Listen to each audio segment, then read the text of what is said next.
Welcome back to my YouTube channel.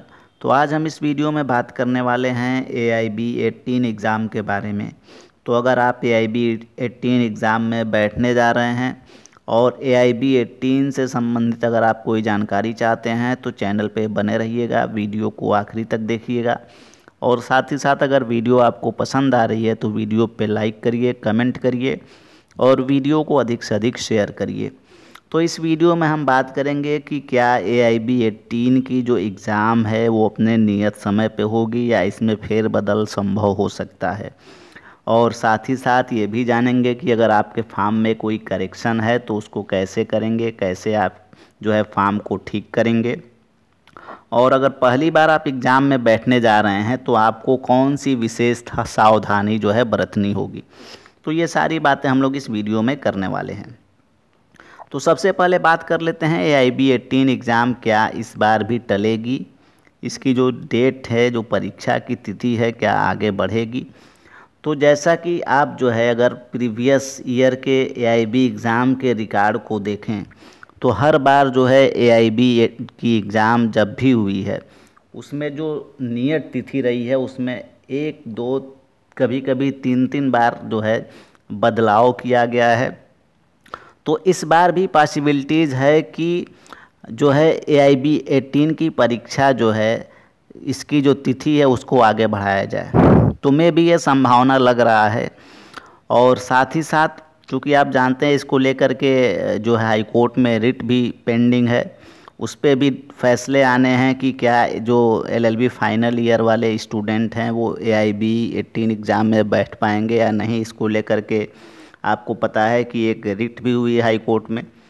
तो बहुत सारे मामले हैं जिसके आधार पर ये कहा जा सकता है कि AIB 18 का जो शेड्यूल है एग्ज़ाम की उसको आगे बढ़ाया जाएगा।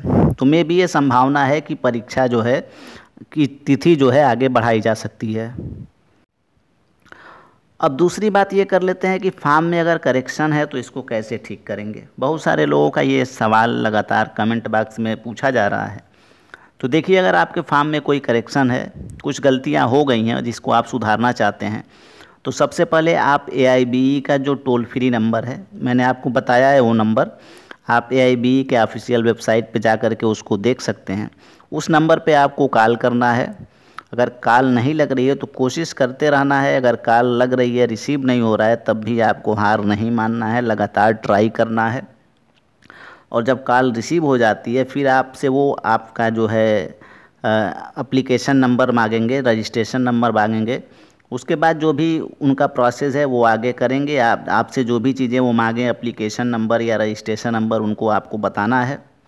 और साथ ही साथ आपके फॉर्म में क्या गलत एंट्री हुई है, किसको आप करेक्ट कराना चाहते हैं, क्या करेक्शन चाहते हैं, वो सारी चीज़ें आपको उनको बताना होगा। तो वो जो है आपके फॉर्म में करेक्शन कर देंगे। तो इतना आपको करना होगा, उनको कॉल करके सूचना देनी होगी कि हमारे फॉर्म में ये गलत एंट्री हो गई है, इसको सुधारना है।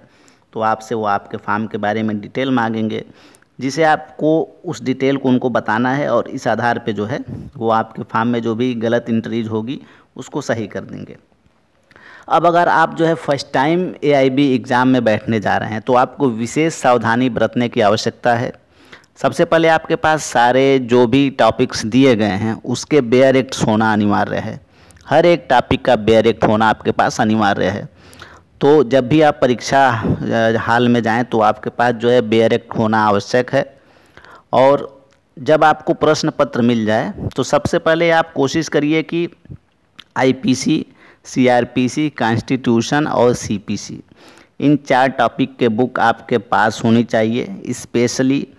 और कोशिश करिए कि सबसे पहले इनसे ही रिलेटेड जो प्रश्न दिए गए हैं उनको हम करें।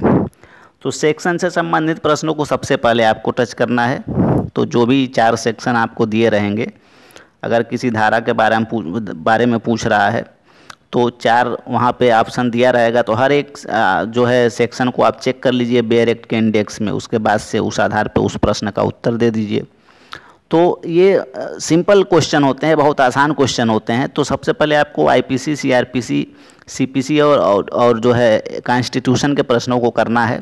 प्रश्न आसान होते हैं, आपको खोजने में जो है ज़्यादा दिक्कत नहीं होती है। तो इसलिए इन प्रश्नों को विशेष तौर पे सबसे पहले जो है करने की कोशिश करिए, और इसमें भी जो सेक्शन वाले प्रश्न हैं उनको सबसे पहले कोशिश करिए कि उनको हल कर लें।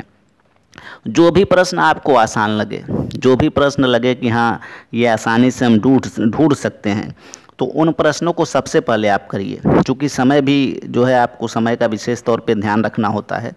तो इसलिए जो प्रश्न आपको आसान लगे उन प्रश्नों को सबसे पहले आपको टच करना है। उसके बाद से कोशिश करिए कि कम से कम 55 प्रश्न 55 क्वेश्चन आपके जो है बिल्कुल सही होने चाहिए। अगर 55 क्वेश्चन आप सही करते हैं, बिल्कुल पूरी तरीके से सही करते हैं, में भी मिस्टेक्स हो जाए, कुछ गलतियां हो जाएं, तब भी आपके 50 क्वेश्चन उसमें सही होंगे। तो आपको पास होने के लिए कितने चाहिए? 45, यानी कि जनरल ओबीसी के लिए 45% जो है नंबर लाना अनिवार्य है पास होने के लिए। यानी 100 में 45 क्वेश्चन आपके सही होने चाहिए। अगर SC ST और डिसेबल जो कैटेगरीज आते हैं तो आपको 100 में 40 क्वेश्चन अनिवार्य है पास होने के लिए। तो कोशिश करिए, अगर जनरल और ओबीसी हैं तो 55 क्वेश्चन करिए। अगर आप SC ST और डिसेबल कैटेगरी से आते हैं तो कोशिश करिए कि 50 क्वेश्चन बिल्कुल सही हो। अगर इससे नीचे आप सही करते हैं तो थोड़ा रिस्क रहता है, थोड़ा 2-4 क्वेश्चन इधर उधर हो जाते हैं, कुछ मिस्टेक्स हो जाती हैं अपने से। तो इसलिए जो प्रश्न आपको सबसे आसान लगे, जिसको आप आसानी से ढूंढ सकते हैं, उन प्रश्नों को सबसे पहले करिए।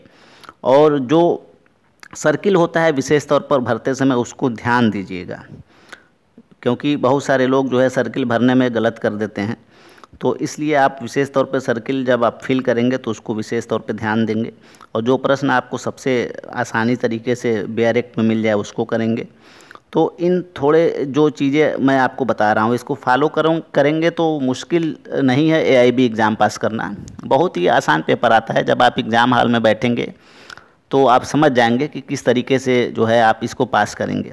तो बिल्कुल कंसंट्रेट होकर बैठिए, और जो मैं आपको बताया हूँ, जो स्पेशल टॉपिक जो बताया हूँ जिससे ज़्यादा प्रश्न पूछे जाते हैं, उन किताबों को, उन डायरेक्ट को ज़रूर लेकर के जाइए।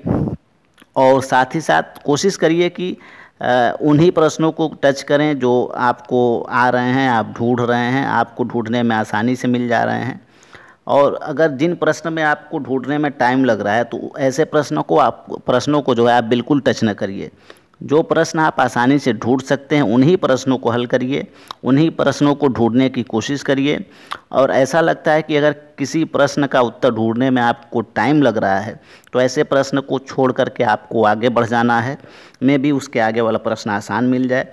तो इसलिए टाइम वेस्ट नहीं करना है किसी भी प्रश्न पे। अगर आपको प्रश्न का उत्तर आसानी से मिल जा रहा है तो उसको करिए, नहीं मिल रहा है तो आगे बढ़ते जाइए। इस तरीके से अगर कुछ स्टेप्स फॉलो करेंगे तो बिल्कुल आसानी से आप AIB एग्ज़ाम पास कर सकते हैं। कोई मुश्किल नहीं होती है, लेकिन फर्स्ट टाइम में थोड़ी दिक्कत होती है। आपको एक हौवा बना रहता है कि AIB एग्ज़ाम है, कैसे पास होंगे। तो इसको थोड़ा आप जो है माइंड न करिएगा, बिल्कुल आसानी से और कंसंट्रेट होकर एग्ज़ाम हॉल में बैठिए और जो प्रश्न आपको आ रहे हैं उसको करिए। इसके अलावा अगर आपको कुछ और जानकारी चाहिए तो कमेंट बॉक्स में लिख सकते हैं। मैं कोशिश करूंगा एग्ज़ाम से पहले कुछ प्रश्नों को आपको बताने की, जो इम्पोर्टेंट प्रश्न है मे बी AIB 18 एग्ज़ाम में पूछे जा सकते हैं। तो एक वीडियो मैं कोशिश करूंगा कि AIB 18 के सैम्पल पेपर के तौर पे आपको प्रोवाइड कराऊं। बहुत जल्दी उस पर जो है काम करूंगा। तो मिलते हैं नेक्स्ट वीडियो में। धन्यवाद।